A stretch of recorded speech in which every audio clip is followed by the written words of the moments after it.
केंद्र सरकारने पुढील 90 दिवसात 13 लाख टन सोयाबीन हमीभावाने खरेदी करण्याचा निर्णय घेतलाय। त्यामुळे राज्यातील आता सोयाबीन उत्पादक शेतकऱ्यांना मोठा फायदा होणार आहे।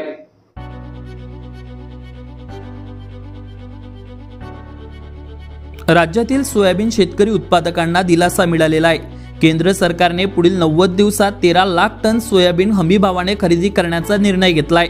यामुळे राज्यातील सोयाबीन पिकवणाऱ्या शेतकऱ्यांना मोठा फायदा होणार आहे। शेतकऱ्यांनी पिकवलेलं सोयाबीन नाफेड आणि SCCFच्या खरेदी केंद्रावर खरेदी केले जाणार आहे। केंद्र सरकारने महाराष्ट्रासाठी सोयाबीनची किमान आधारभूत किंमत 4892 प्रति क्विंटल इतकी निश्चित केली आहे। केंद्र सरकारच्या या निर्णयामुळे सोयाबीनला चांगला भाव मिळण्याची आशा निर्माण झाली आहे। Avinash Bansod, Amravati today news, Amravati.